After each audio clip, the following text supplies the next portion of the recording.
Olá, boa noite, sejam bem-vindos a mais uma live da Sociedade Brasileira de Netweaving. A cada 2 semanas estamos aqui ao vivo para falar, para a gente debater sobre questões envolvendo Netweaving, envolvendo a sociedade, envolvendo temas e dilemas do mundo atual. Hoje nós vamos falar sobre crise coronavírus, crise econômica e violência social. Tema bem polêmico, um tema profundo, denso, que a gente precisa conversar. É um tema tabu, mas que a gente precisa aprofundar, conversar para chegar às melhores soluções. E o Cari já está aqui na linha. Vou colocá-lo aqui no ar para papo aqui já entrando. A gente fez uma divulgação massiva nas redes sociais. Vamos aguardar aqui o Cari. E certamente teremos mais uma vez um programa muito picante, um programa cheio de provocações, cheio de livre pensar, para que a gente possa evoluir, possa ter uma sociedade melhor. Cari, boa noite. Obrigado por estar aqui mais uma vez com a gente. E o tema de hoje promete, né? Você falou provocante, mas não é erótico, né? É provocante só. O horário Pessoal, ainda boa não noite. permite. O Boa horário, noite a todos aí. Hã? o horário ainda não permite, tem criança Não nos assistindo. permite. Então, boa noite a todos aí. Vamos começar a fazer lives depois da meia-noite, que daí os temas são mais abertos, né? A gente, Temas a gente- maiores. a gente fala de Brasília direto, a gente fala de Brasília, aí dá para falar, entendeu? Mas daí não é nem erótico, é pornográfico. Pornográfico, é isso aí, é isso aí. A live vai cair, a gente vai ser denunciado pelo Instagram. Bom, muita gente entrando aqui, agradecendo já a presença. Deixa eu voltar na tela aqui, que entrou muita gente. A Ju já está nos acompanhando. Obrigado, Ju. A Grace também. Obrigado pela audiência. O Moacir, a Genin, a Rose. Muita gente entrando. E você que está nos assistindo, quero te pedir duas coisas, ou melhor, três. Né? A primeira, deixa eu ajeitar aqui melhor meu celular para o meu queixo ficar enquadrado. Bom, a primeira é mande perguntas para a gente. Né? A partir do momento que a gente for conversando aqui, as ideias foram sendo concatenadas, mande suas dúvidas, mandem perguntas, mandem suas considerações, suas provocações, para a gente enriquecer esse debate.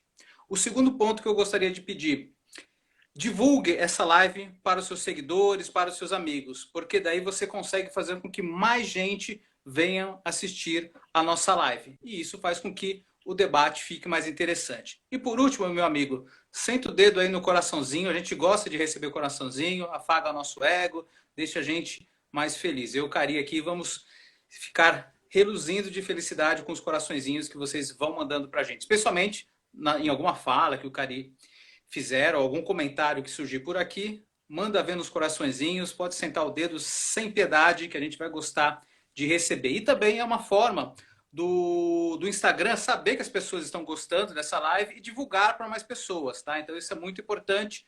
O algoritmo do Instagram entende que essa live está sendo bacana e daí divulga para mais pessoas. A gente consegue aumentar o raio de divulgação da nossa live. Tá certo? Bom, mais gente entrando aqui. O Francisco está no ar. Francisco, obrigado pela sua audiência sempre qualificada. Bom, Cari, vamos, sem mais delongas, entrar aqui no nosso tema dessa semana, né? Ou melhor, dessa quinzena. Coronavírus, crise econômica e violência social.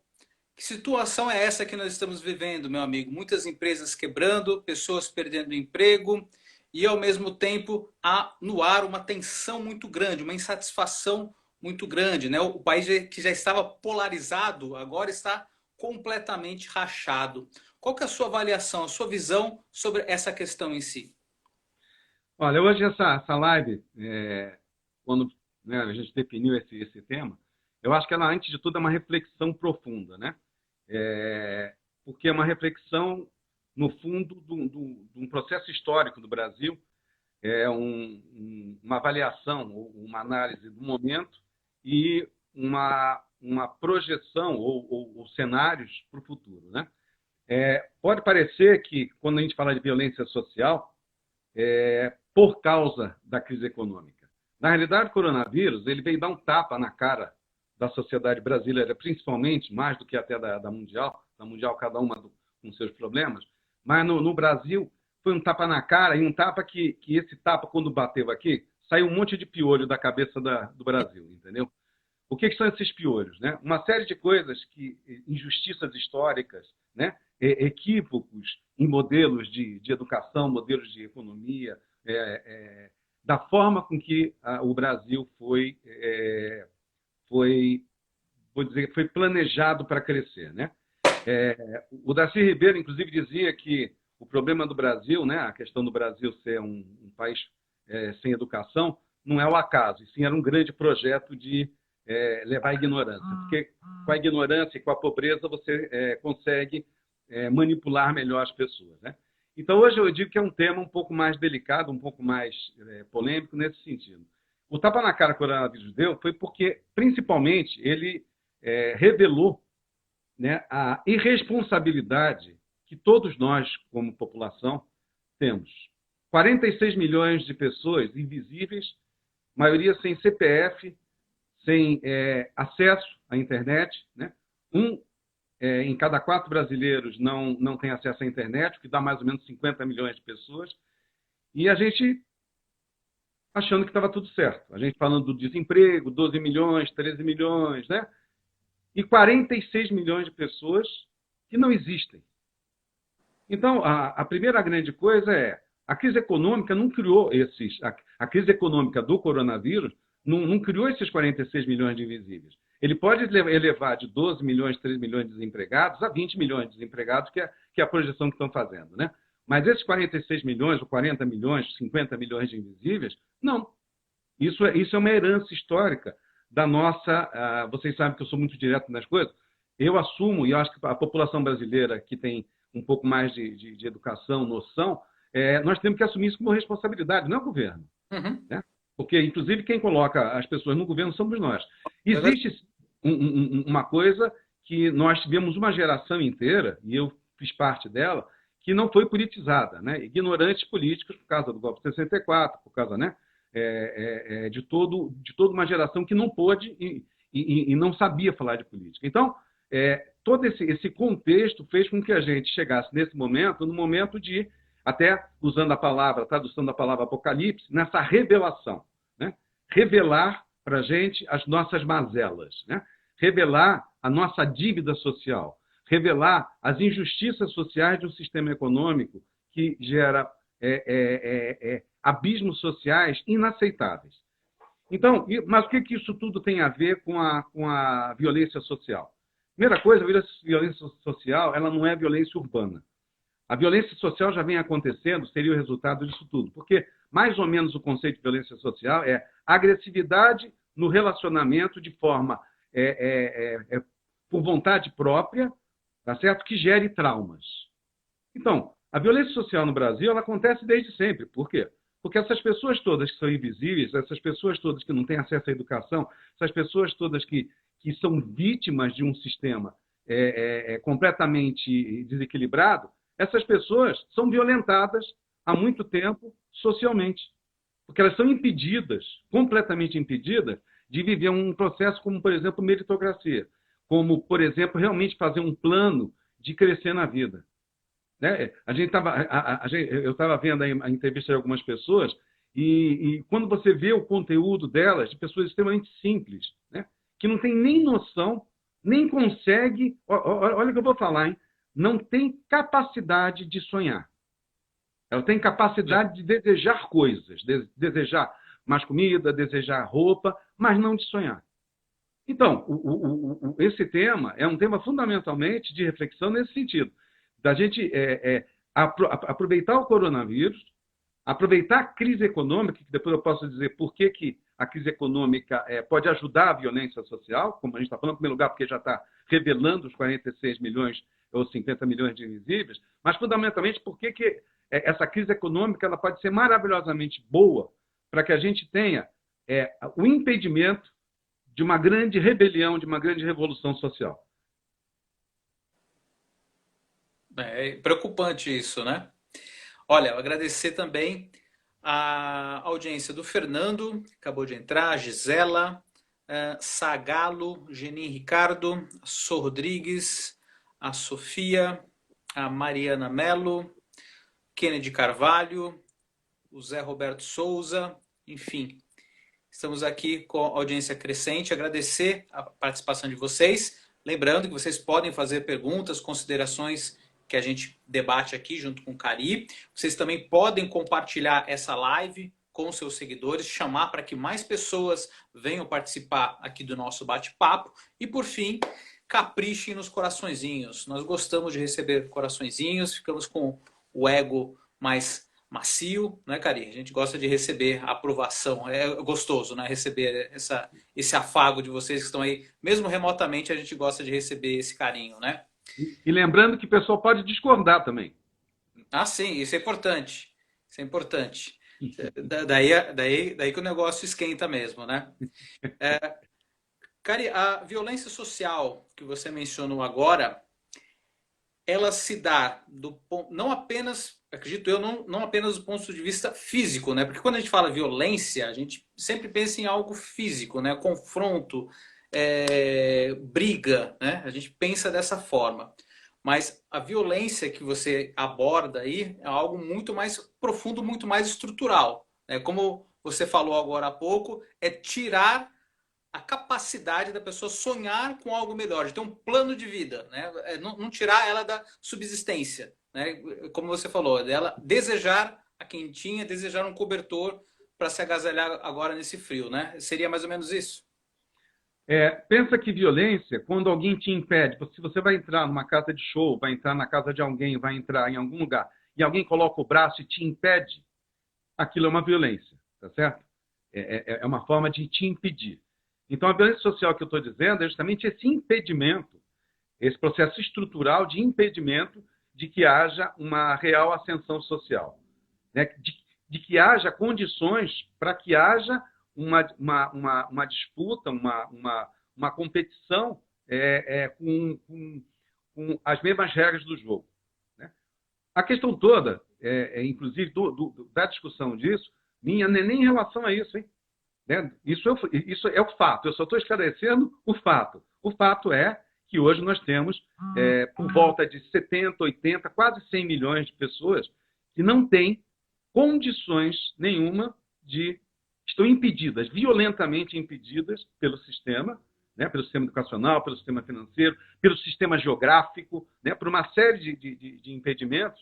No mínimo 100 milhões de pessoas estão impedidas dessa violência. A questão não é isso. A questão é que, se a gente for fazer alguns números, se eu te passar alguns números, por exemplo, nós temos hoje 0,2% da população brasileira, 0,2%, que são 400 mil pessoas, mais ou menos, detém hoje 48% da riqueza no Brasil, 50%. Verdade.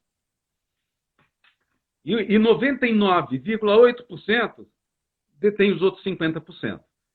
Então, o que está acontecendo? A gente começa a ver que, tudo bem, essa massa de pessoas que nunca tiveram capacidade de sonhar, que nunca tiveram condições mínimas, que sempre lutaram pela sobrevivência, o tempo e a vida delas é a sobrevivência, tiveram um choque com o coronavírus. Por quê? Porque você não ter educação, tudo bem. Você não ter saúde, a coisa começa a complicar. Ô, Denis, você sumiu, hein? Você começa a complicar. Ah, bom, agora voltou. Então, você começa a complicar, porque quando você começa a ter, que nem a gente está vendo, os pobres não tendo leito para ser atendido e morrendo na calçada, né? De uma população que já vem sem educação, que já vem, inclusive várias delas, morrendo de medo de andar no transporte público, porque os metrôs lotados, tudo lotado. Até quando que você consegue segurar a impetuosidade dessas pessoas? Até quando você consegue chegar em casa e você ver teu filho morrendo de fome? Ah, então é o seguinte, então abre a economia. Abre a economia, aí vai ter mais hospitais lotados, tendo mais hospitais lotados, vai morrer mais pobre sem hospital.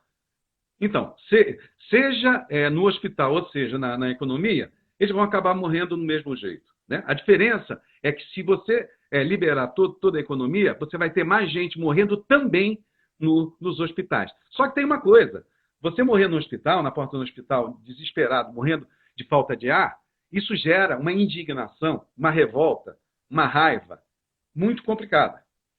Então, se a gente lembrar que hoje nós já temos que botar nos condomínios, né? Os condomínios não são condomínios, são prisões, né? É muro alto, um monte de câmera, um monte de guarda, né? Pessoal, a única diferença de uma prisão é que o pessoal pode sair, né? Então, até o coronavírus, nós já tínhamos cada vez mais a blindagem de uma classe privilegiada com a maioria das pessoas que não podia. E agora? Como é que vai fazer? Então, por isso que o governo e todos os governos mundiais sabem disso. Tanto sabem disso que eles estão fazendo a ajuda que estão fazendo. E poderia ser o governo Bolsonaro, Lula, qualquer um. O Trump está fazendo, o mundo está fazendo, porque o mundo sabe que o nosso capitalismo é um capitalismo selvagem. Inclusive, não é capitalismo.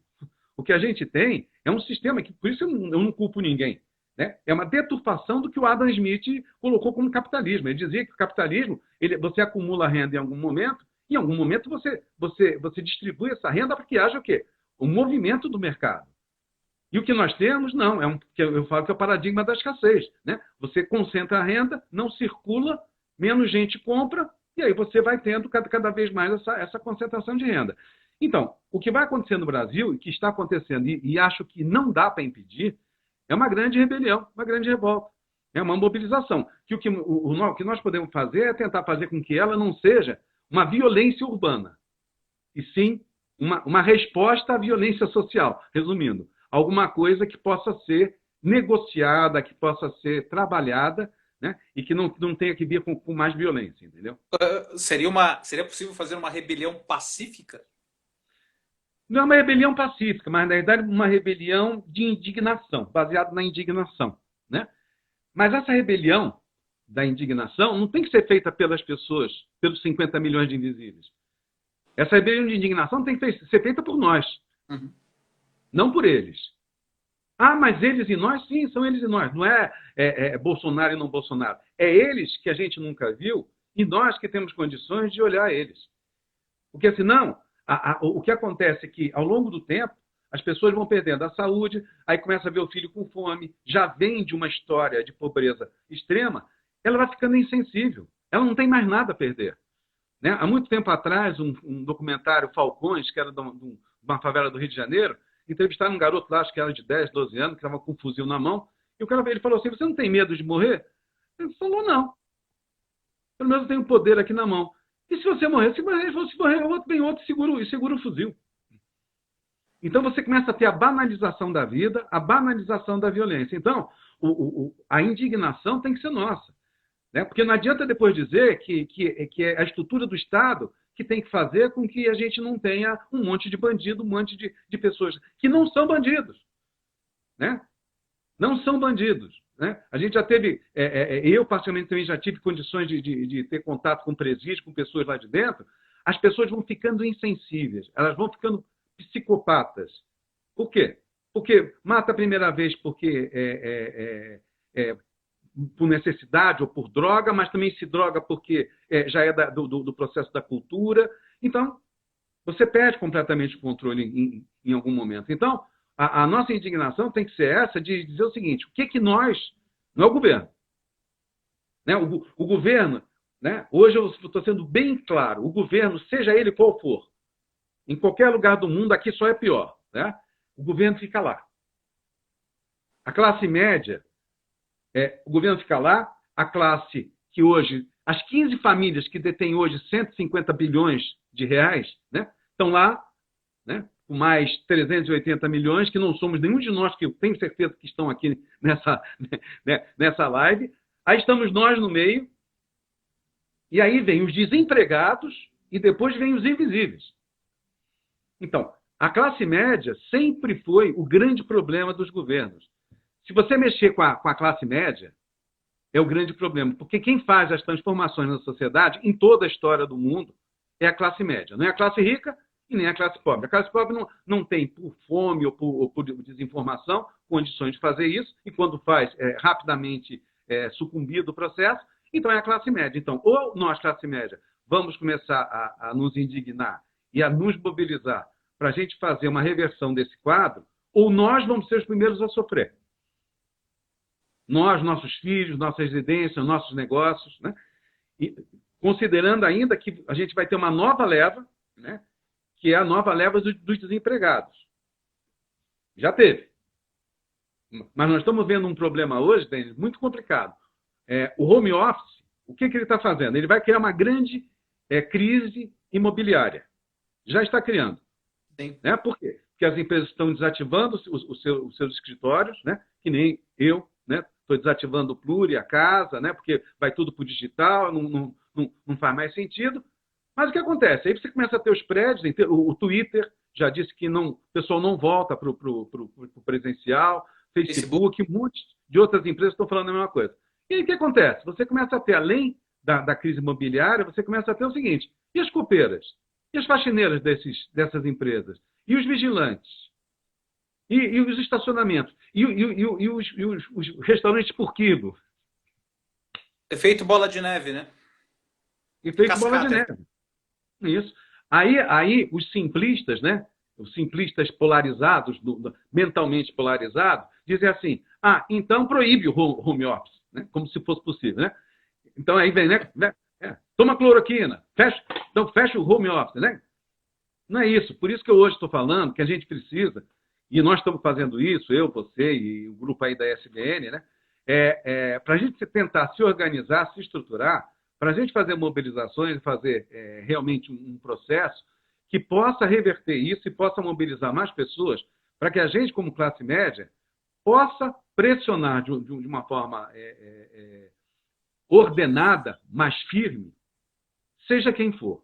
Né? Uma coisa está me deixando muito feliz. Né? As empresas, por altruísmo, ou por interesse, ou por não ter alternativa, elas estão se mobilizando. Né? As empresas, eu tenho visto realmente um movimento como eu nunca vi em outras crises. Né? Então, as empresas fica mais fácil da gente conseguir trabalhar, né? Porque elas também precisam do consumidor. Né? Agora, o governo não. O governo não precisa do consumidor. Porque se você não pagar seus impostos, vai lá e te prende ou te multa. Então, o governo ele precisa ser sensibilizado. O governo precisa entender, né, que a função dele é uma função completamente inexpressiva e ela só existe pela nossa incompetência. Porque política, quem tinha que fazer éramos nós. Uhum. Os cidadãos, né? Os cidadãos. Né? Os cidadãos deveriam se organizar, porque esse é o objetivo. Quem deveria estar hoje na Assembleia, no Congresso, seriam os cidadãos. Mas não, o que nós temos lá são profissionais da política, não são cidadãos. E que se perpetuam lá, né? É incrível como esse sistema de reeleição, principalmente no caso de vereadores, deputados, etc., permite com que as pessoas façam carreira, né? Quando, na verdade, ela deveria estar ali, fazer o papel dela, cumprir os projetos e tal, e depois dar oportunidade para que outras pessoas com nova mentalidade, com novos conceitos, venham ocupar o lugar e contribuir para que, assim, novas frentes, até para dar uma arejada, né, no tipo de pensamento. Mas, infelizmente, o que a gente vê, embora nessa última eleição na Câmara dos Deputados tenha uma renovação expressiva, né, mas a gente vê que a grande maioria não quer largar o osso, né, ela fica ali e faz da carreira e faz da política uma verdadeira carreira, né? E empregando, inclusive, parentes, familiares, amigos, enfim, tendo toda uma estrutura aí calcada nisso, né? A questão toda também é o seguinte: não adianta trocar porque não tem nenhum curso de político. Não se ensina política nas escolas. Não se ensina que a cidadania é o entendimento de que nós somos seres políticos. Não se ensina isso. Não se ensina o que é direitos e o que são os deveres. Né? Então fica assim, né? É culpa do governo. Uhum. Obrigado, governo. Né? Quer dizer... Da responsabilidade, né? Então, o que está faltando hoje no Brasil, de uma forma geral, é a cidadania. E uma série de deturpações. Né? As pessoas confundem cidadania com nacionalismo, por exemplo. Né? Não adianta ficar com a bandeirinha lá levantada. Né? Isso é bobagem. Por quê? Porque eu quero saber o que a pessoa está fazendo na comunidade dele, com o vizinho dele, na empresa dele. Não adianta ficar com isso lá, com a bandeirinha, e ser agressivo, com a violência social. Por exemplo, sendo violento com quem não concorda com as ideias. Então está na hora da gente começar a se posicionar dizendo o seguinte: a gente deve aceitar qualquer tipo de discordância, mas não devemos aceitar nenhum tipo de intolerância. Está na hora a gente acabar com a intolerância, porque a intolerância ela não permite o quê? A negociação, a conversa, os pontos de vista, você ter argumentos. O Karnal fala uma coisa interessante, né? Ele diz que no Brasil hoje nós tem muita gente com opinião e não com argumentação, né? Então, eu acho, né? Mas por que você acha? Eu não sei, eu acho. Né? Então, não existe argumentação. Né? Quando a pessoa é confrontada, né, com argumentos, ela fala, bom, mas isso é sua opinião. Eu penso diferente, né? Isso. Eu penso diferente, é como se fosse uma verdade absoluta. Né?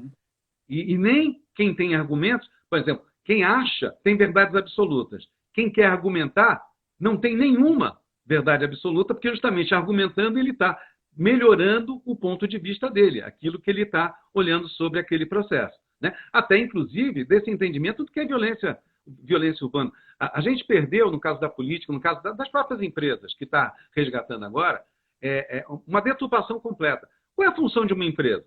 A função de uma empresa é gerar impacto social, seja com serviço ou com produtos, para que esses serviços e produtos sejam vendidos e a empresa receba. Então, ela tem que ter um impacto na sociedade. Né? Aí o que a gente viu ao longo do tempo foi o quê? As empresas entendendo que ela tinha que empurrar produtos e serviços para... Aí veio toda a área de propaganda conduzindo e condicionando as pessoas a comprar aquilo que elas não precisam, para trabalhar naquilo que elas não querem, para comprar aquilo que não faz a mínima diferença para elas. Simplesmente para você gerar o quê? Para você gerar movimento. Então, esse é o primeiro ponto. Segundo, que a gente falou agora, da política. O político, o cidadão que vai fazer um cargo político.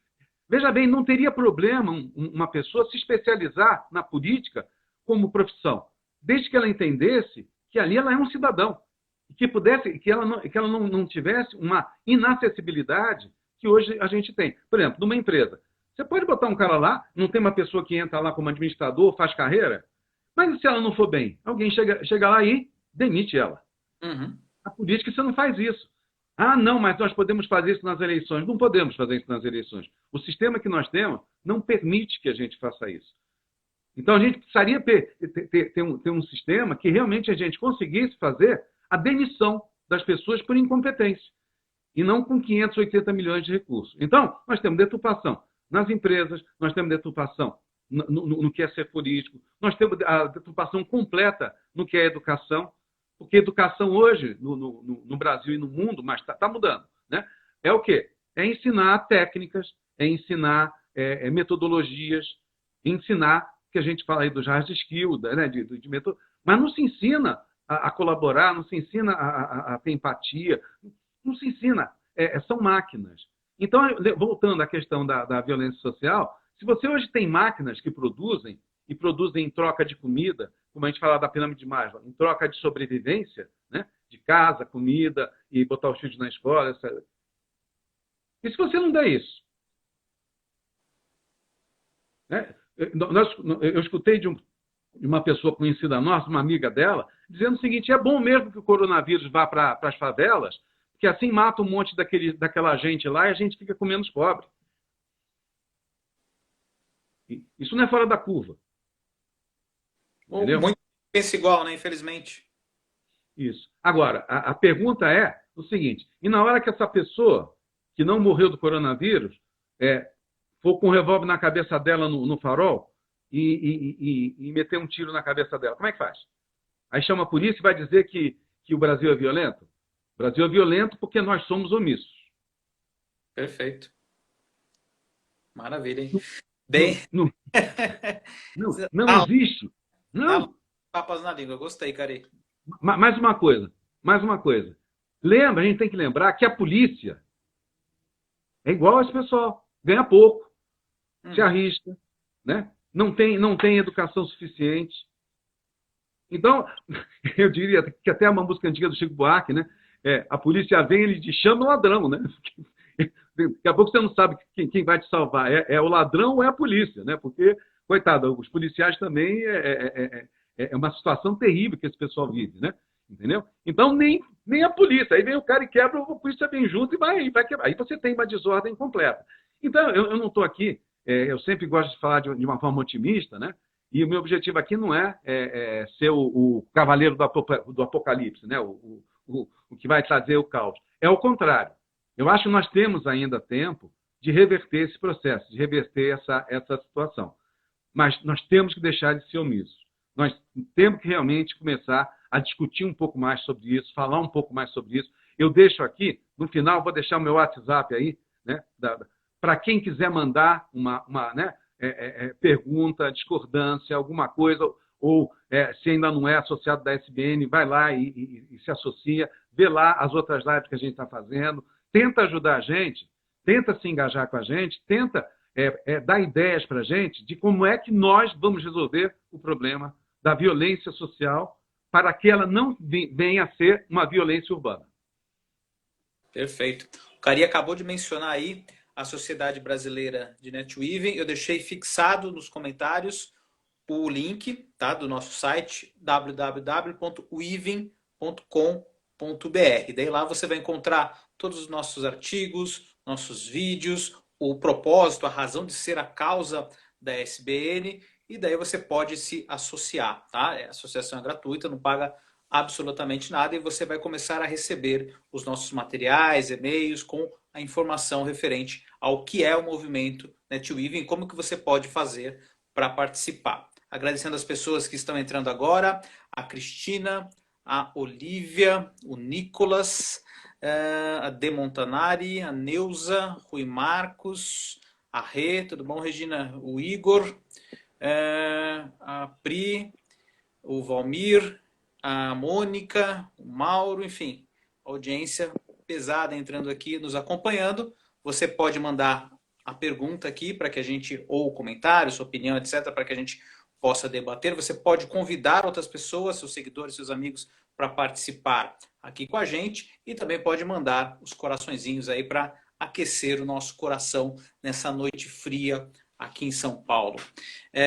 Cari, do ponto de vista prático, né? Você já falou da questão da cidadania, que nós temos que deixar de ser omissos. Perfeito, acho que isso está bem compreendido. Mas do ponto de vista prático, na sua opinião, o que a gente pode fazer? Eu posso, na minha rede social, e começar a colocar a minha opinião a respeito do que a gente pode fazer para melhorar a vida no bairro? Eu posso criar uma associação de bairro? Eu posso começar a frequentar as reuniões do meu condomínio? Como é que a gente começa, né? Como é que a gente deixa de ser omisso, mas do ponto de vista bem prático, assim, bem pé no chão, né? Para quem... Tem até um comentário aí, ó. Cari, você só não sei como ajudar, converse com amigos, mas no dia seguinte cada um volta a cuidar de seus problemas e esquece o resto. Não sei quem é que... Moacir. Hã? Moacir Teixeira. Então, lê o texto, por favor, o Denis. Cari, concordo com quase tudo que você falou. Só não sei como ajudar. Converso com amigos, mas no dia seguinte cada um volta a cuidar de seus problemas e esquece o resto, né? Inclusive eu mesmo. Olha que legal essa autocrítica, né? Interessante. É um grande amigo, uma grande cabeça. Fico contente aí com o comentário dele. O que acontece é que nós temos o que a gente chama de matrix, um sistema de crenças, né, que ele é baseado no paradigma da escassez, que diz que não tem para todo mundo. Então, a gente, desde que nasce, a gente luta para conseguir ter recursos, acumular esses recursos, porque na nossa cabeça, se a gente não tiver aquilo, e até porque é a dinâmica da sociedade. Então, obviamente, que enquanto as coisas não chegam na nossa vida, enquanto o coronavírus não chega num amigo nosso, a gente acha que ele não existe. Enquanto a violência não chega num amigo nosso, a gente acha que não existe. Porque a gente precisa o quê? Ir trabalhar, né? Seguir no dia a dia. A gente é condicionado, a nosso sistema educacional, a cada um cuidar de si. Entendeu? Uhum. Como eu já falei na minha palestra de disrupção planetária, colaboração por interesse.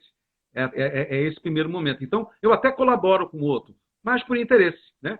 Quando não tem... Então, essa insensibilidade que a gente acaba sendo, que não é, como eu já coloquei na minha palestra, está no DNA do ser humano ser colaborativo. Por isso que o Homo sapiens sobreviveu e o homem de Neandertal não sobreviveu.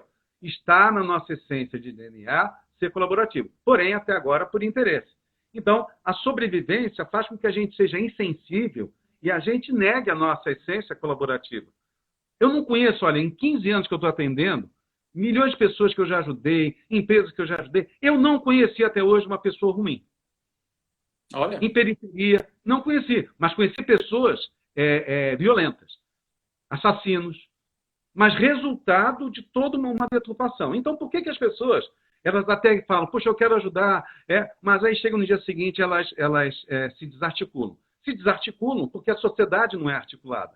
A sociedade espera que alguém articule. O que nós estamos fazendo aqui é justamente isso. Então, seguindo o que o Moacir falou e avançando no que você disse, por que nós criamos a SBN? Né? Por que agora eu desativei lá o Pluri, estou fechando o Pluri, estou fechando o Núcleo Cari e me focando na SBN e no Carimel? Para ser essa articulação. Então, o que nós queremos é que as pessoas digam o seguinte, como você colocou, como é que eu posso ajudar? Bom, em primeiro lugar, se associa lá, não tem custo nenhum, e a gente vai começar a interagir para começar a ter ideias. Né? A gente está começando a trabalhar, por exemplo, analisando o sistema de escambo, né? Para que uma moeda própria, com ideias, com coisas que estão vindo, a gente está tendo cada vez mais as pessoas trazendo ideias. Né? Pessoas têm aí os seus históricos de vida. Né? A gente precisa, às vezes, né? E você sabe muito bem disso, a gente quer, às vezes, fazer um aplicativo, aí quer fazer um crowdfunding, precisa levantar fundos. Você entendeu? Quer dizer, isso tudo que a gente vai articular, para quê? Para que a gente, no dia seguinte, a gente não se esqueça. E depois a gente fica até com um pouco de culpa. Eu digo que culpa ou raiva.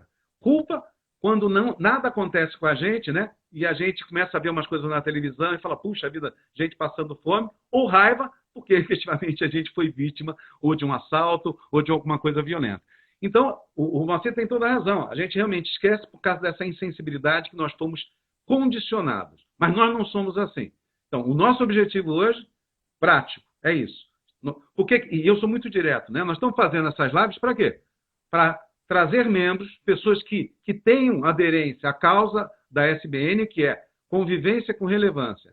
O movimento NetWeaving, para quem ainda não sabe, ele diz, NetWeaving eu te ajudo e eu vou receber o retorno disso em outro momento, em outro lugar, por meio de outra pessoa.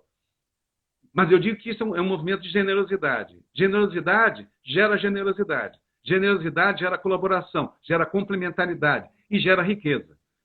Porque aí você não tem tantas disputas. Né? Agora, tem uma coisa interessante nisso, que o home office também vai fazer com que a gente reveja algumas coisas. O home office, a base do home office, para que você possa fazer com que a tua empresa trabalhe em casa, é o quê? Confiança. Eu tenho que ter confiança de que o cara está trabalhando. E essa confiança não é uma confiança aleatória, é uma confiança baseada no quê? Eu dou uma coisa para a pessoa fazer, ela tem que me entregar. Como ela vai fazer, de que jeito, de pijama, com camisa do Corinthians, né? Tem gente com mau gosto, né? Que usa a camisa do Corinthians, né? Entendeu? Não importa do jeito que ela vai fazer. Ela vai fazer. Então, a gente já começa a estabelecer uma quebra da desconfiança, que é a base do nosso sistema organizacional, que é a base do nosso sistema financeiro. E poderia ser diferente? Não. Nossa sociedade é assim. Né? As pessoas, às vezes, até me interpretam mal, achando que eu sou contra banco, que eu sou contra o capitalismo, às vezes, esse capitalismo selvagem, que eu sou contra a política. Eu não sou contra nada. Eu só acho que nós temos que revisar todos esses conceitos para que a gente possa... por exemplo, algumas aberrações que tem na indústria farmacêutica. Agora, imagina, né? Você conta, eu estava morto, eu tomo remédio para pressão, se não tivesse indústria farmacêutica, estava danado. Agora, o nosso sistema, Denis, que é o X da questão. Né? A gente precisa refletir as nossas instituições, para que elas existem? Elas existem, de novo, para criar impacto. Então, o que nós estamos fazendo com a SBN é isso, trazendo pessoas, na hora que a gente já tiver uma massa, que a gente já está com bastante gente aí aderindo, a gente começar a fazer essas solicitações. Pessoal, nós estamos querendo fazer tal coisa. E aí? Mas desde movimentos como dê bom dia, ou dê um abraço numa pessoa, até vamos fazer uma mobilização política apartidária. Uma coisa que eu nunca vou entrar, nunca, é em política partidária. Porque do momento que eu entendo de que a política virou realmente uma profissão, enquanto não tiverem cidadãos realmente na política, né, eu não posso fazer política partidária. Então, quando eu falo fazer política, políticas públicas, políticas públicas no meu bairro, no meu condomínio, com os meus amigos, dentro da minha empresa. Né? É fazer política fora da política partidária. levar educação e informação das mais diversas, aceitando as críticas, mas, de novo, né, uma coisa que para mim é inaceitável, a única coisa, é intolerância. Porque a intolerância é que leva ao fascismo, a intolerância é que leva à agressão, a intolerância é que leva à ignorância. Então, podemos ter 1000 ideias, 1000 opiniões, mas não podemos ser intolerantes. E a intolerância é muito ligada ao achismo, porque essa é a grande manipulação. Então, por isso também que na SBN nós queremos fazer movimentos de educação. O que eu, você e umas outras pessoas estão fazendo? Tentando criar cursos, a gente está querendo... vamos lançar o produto nosso para a construção de marcas individuais, marcas que tenham relevância, marcas que realmente façam a diferença no mercado, marcas que já nasçam, né, com propósito, com entendimento de que o lucro dela tem que ser consciente e sustentável. Né? Agora eu sou, né, oficialmente um embaixador do movimento do capitalismo consciente lá do Whole Food, né? Então vou trazer também mais isso. Também sou da ABRAPS, né, Associação Brasileira dos Profissionais para o Desenvolvimento Sustentável, né? Então também trazendo essa coisa das ODS da ONU, e a gente vai se mobilizando. Então, na prática, Denis, é isso. Não é nós que vamos, eu e você. É nós que estamos aqui assistindo a isso. Entra no site, entra como membro. O meu WhatsApp já vou dar já. Cari, quero ajudar. Estou com uma ideia, gostaria de fazer isso. E vamos embora. E vamos embora. E vamos em frente. Né? Eu, fundamentalmente, você sabe disso. Eu sou uma pessoa que sou extremamente otimista, acredito no ser humano. Acho que a violência, acho que as pessoas ruins são pessoas que foram mal amadas. Né? Uma das coisas, quando eu era muito violenta, né? Eu fui muito violento na minha vida, eu tinha muita raiva desse modelo, uma terapeuta minha falou assim, toda agressão é um pedido de carinho. O que esse mundo está precisando é de acolhimento, carinho, afeto. Né? O bandido ele precisa disso. Logicamente que eu não vou chegar na cadeia e falar, vem cá, o assassino de 50 crianças, e me abraça. Né? Mas, na essência, nós somos uma sociedade carente. Né? Uma sociedade que, como eu disse, que desconfia. Né? Uma das coisas de todos os meus amigos, inclusive vários deles estão aí, é que a gente se beija. Né? Os homens se beijam. Você entendeu? A gente se abraça, a gente quer se ver. Você entendeu? Então é isso. As pessoas querem... O que o ser humano, no fundo, quer? Amor e carinho. Companhia. Fidelidade, sociabilidade, amizade. Né? As pessoas querem se sentir sustentadas. E justamente o coronavírus, a crise financeira que vem pela frente, e essa violência social, que, se Deus quiser, nós vamos impedir uma violência urbana, né? Vai fazer com que a gente se aproxime ainda mais. E aí os coraçõezinhos vão crescer mais ainda no Instagram, porque se as pessoas não quiserem carinho e afeto, meu amigo, então, eu digo que é psicopata, né? Lá no fundo todo mundo quer ser amado, né? Sem dúvida.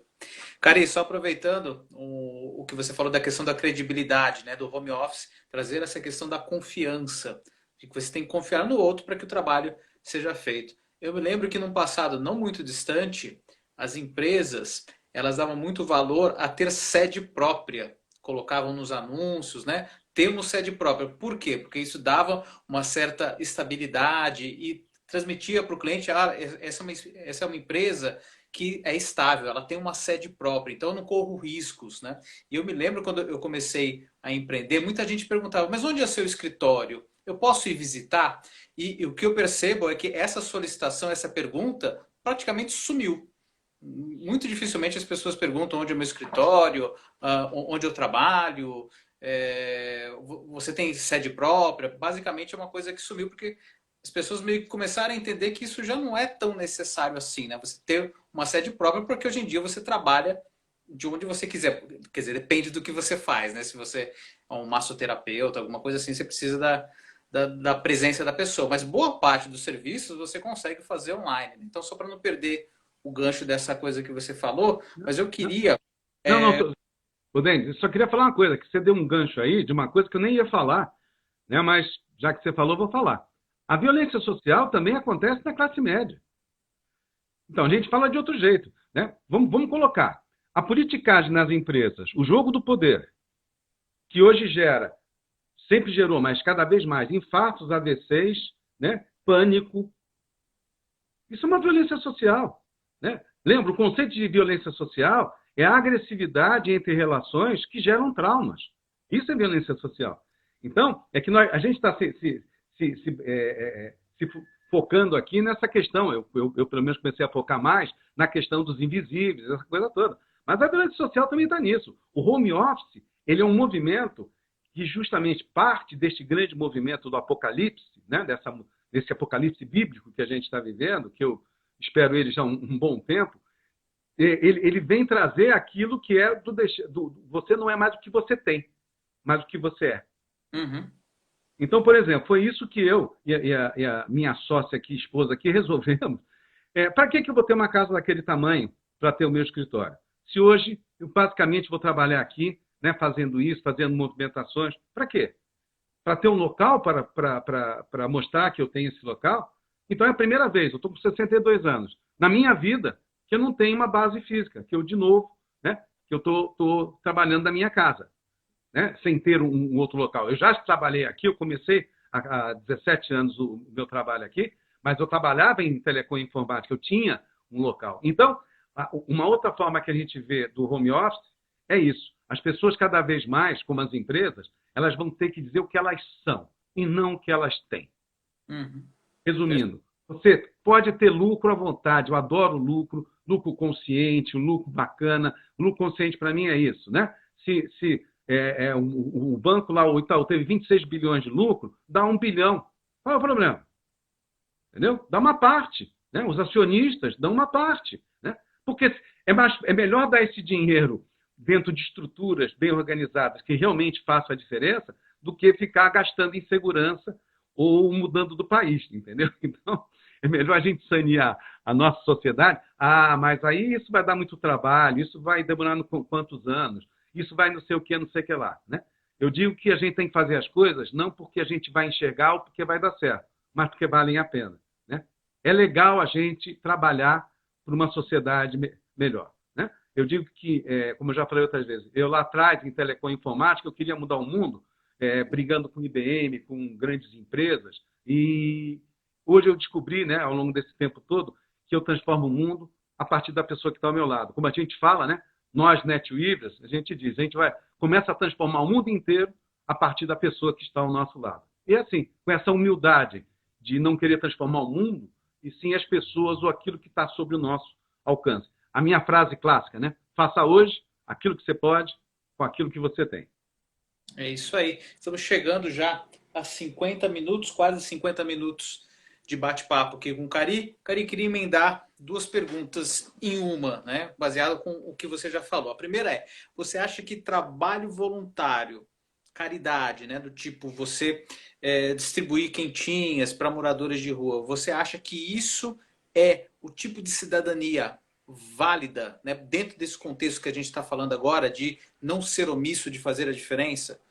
Pergunta número 1. Pergunta número 2. A questão da formação política, da formação de cidadania. O que você acha de movimentos como, por exemplo, o Renova BR, que tem oferecido isso, né? As pessoas se cadastram lá, principalmente pessoas mais jovens, e daí aqueles que são selecionados recebem um treinamento, um curso para atuar na política, como, por exemplo, a gente tem o caso da Tabata Amaral. Né? A gente sabe que tem empresas, né, que participam, empresários, né, grandes empresários, que participam desse movimento Renova BR, mas que tem esse conceito, essa ideia de pegar jovens, né, com conceitos, que tenham um quê de liderança, dar os recursos para que eles possam atuar na política. Então, essas duas perguntas. O trabalho voluntário, a caridade, se você acha isso válido para sair da omissão, e a questão dessa formação de cidadãos políticos por meio desses movimentos, como, por exemplo, o Renova BR. Olha só, nada nesse planeta, principalmente daqui para frente, é uma coisa só e nenhuma solução. Né? Numa situação crítica, e mais crítica do que as pessoas imaginam, que nós estamos como sociedade, nós temos que ter várias instâncias. Então, por exemplo, tem pessoas hoje no meio da rua passando fome. Tem que ir lá e dar a quentinha. Tanto que já me questionaram, mas às vezes aquela empresa fez um monte de quentinha, fez isso porque ela quer melhorar a marca dela. Ótimo, porque para quem está passando fome, não faz a mesma diferença se o cara fez por altruísmo ou fez para melhorar a marca. Então, a gente tem que ser pragmático de entender que nós temos, sim, coisas de curtíssimo prazo que as empresas podem e as pessoas podem ajudar, que às vezes não precisa levar comida, não. Às vezes paga, ó, eu vou comprar X e entrega para alguém que faça isso bem e legal. Então, isso é o que eu digo de caridade, né? Você tem a filantropia. Caridade é isso, é ir na rua, dar roupa, da sopa, né? Quer dizer, a coisa, né? Que nem tem lá os colombianos hoje lá no aeroporto de Guarulhos, que não conseguem voltar para casa, o pessoal está levando comida, porque estão morando no aeroporto há 12 dias. Isso é caridade, né? Você tem a filantropia também, ok. A pessoa vai lá, dá uma parte para aquilo. Tem a responsabilidade social, que é um passo à frente, que é quando você já tem um engajamento maior, quando você já tem um planejamento maior. Mas eu digo que isso tudo é fundamental porque são necessidades diferentes. Mas o nosso objetivo, como SBN, é fazer com que as pessoas e as empresas sejam socialmente responsáveis. As empresas precisam estar dentro do DNA delas, que elas têm, como eu falei, um impacto social. Elas têm responsabilidade sobre a sociedade. Elas não têm que fazer a responsabilidade como um engate. Olha, eu faço responsabilidade social. Ela tem que ser socialmente responsável já, desde o sistema de gestão dela, o sistema de liderança, qual a forma de ecossistema, como o Whole Food, de uma certa forma, faz, onde você tem a relação com o fornecedor, com o cliente, de uma forma mais transparente, né? O Whole Food faz coisas como, por exemplo, chama o comprador chama o fornecedor e diz, cara, você está vendendo barato para mim, você vai falir, e eu não posso perder você. Quer dizer, coisas que num mercado selvagem é inaceitável. Eu tenho que tirar o máximo do cara, né? Então, esse socialmente responsável é fundamental. Socialmente responsável passa a ser o cara da caridade. No momento que ele vê alguém passando fome, ele vai lá e dá comida, né? Um outro dia, há um tempo atrás, já faz uns anos, eu saí na frente da minha casa e tinha um cara caído no chão, né? E todo mundo passando, meu. Você entendeu? Não, sei lá o que é o cara, né? Aí eu fui lá, vamos ver, o cara era um alcoólatra, tal, etc e tal, entendeu? Então, Denis, eu acho que é tudo. Isso é parte da mobilização. Aí vem as pessoas com as justificativas. Ah, mas é que ONG é tudo vagabunda, porque ONG é tudo ladrão, porque... Cara, tem tantas coisas legais, tantas coisas acontecendo, né? Tem tantos sites, né? Razões para acreditar, mostrando quantas coisas maravilhosas estão acontecendo, mas que a gente não tem contato. Então tem, sim, muitas ONGs extremamente honestas, tem muitas pessoas honestas, né? Nós somos honestos, né? A gente tem aqui, todos nós temos uma história para mostrar que a gente não caiu de paraquedas aqui, entendeu? A gente vem construindo uma credibilidade para que num momento como esse, a gente possa, sim, como a gente quer, ser financiado, ser patrocinado, né? Para que a gente possa fazer as coisas, porque não tem como você fazer as coisas do nada. Ou você entra no sistema, né? E aí acaba virando o sistema, ou você fica não fora, mas fica à margem dele e faz o sistema te ajudar, né? E o sistema vai se transformando, porque ele começa a ver, né, que é legal ser legal. O grande movimento que a gente vê, o que é? Como eu já falei até na live do empreendedorismo, né? Trânsito Gentil da Porto Seguro, né? Itaú, Isso Muda o Mundo, né? Benegrito Filhos do Bem, todo mundo entende que agora precisa conquistar o coração do consumidor. Como eu já dizia também, o Steve Jobs dizia, se você não conquistar o coração do seu consumidor, você não acessa o bolso dele. E isso não tem nada de maquiavélico. A empresa precisa ser inspiradora. As pessoas precisam ser inspiradoras. As pessoas precisam ser admiradas. No momento que eu faço uma coisa legal e eu vejo que eu sou admirado, eu sou instigado a ser mais socialmente responsável. Eu começo a me inspirar a fazer coisas, eu começo a ter ideias. Eu começo a fazer uma coisa, Denis, que eu, nos meus atendimentos, hoje mesmo atendendo uma pessoa, eu começo a ter pertencimento social. Né? E aí nós vamos ter, sim, as diferenças, os ricos, os médios, mas nós não vamos ter mais miséria. Meu pai dizia isso, né? Quer dizer, a gente não tem nenhum problema com a riqueza, mas nós temos que abominar a miséria. Perfeito. Legal. Cari, estamos chegando... Eu falo mais 1 hora aqui, cara. Estamos chegando aqui ao final, já estamos chegando ao limite de 1 hora, né? Que senão a live cai. Então, você falou que ia deixar o WhatsApp para quem quisesse conversar com você. Considerações finais, seu WhatsApp, para que as pessoas possam conversar contigo. Lembrando que quem quiser saber mais sobre a SBN, está aí fixado no comentário o site, o even.com.br. Lá você encontra absolutamente tudo. Então, o meu WhatsApp é 99972 8005, né?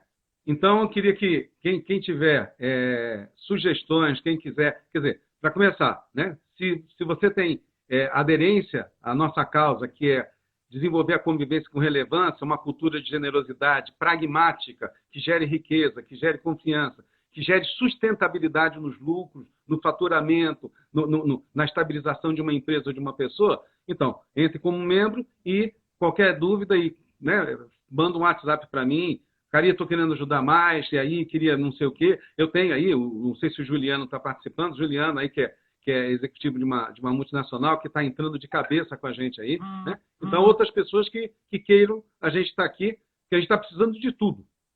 A gente literalmente precisa de tudo. Então, inicialmente, nós estamos fazendo isso para justamente desenvolver, disseminar a causa e fazer com que a gente tenha mais membros.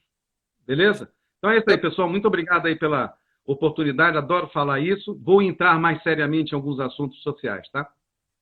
Só repete seu celular, Cari, por favor. Código de área 11 e o restante? 99972 8005. É isso aí. Então, pessoal, obrigado pela audiência de vocês. Daqui a 2 semanas estaremos de volta com um tema quente para debater aqui com o Cari. Um abração e até a próxima. Obrigado, pessoal. Boa noite.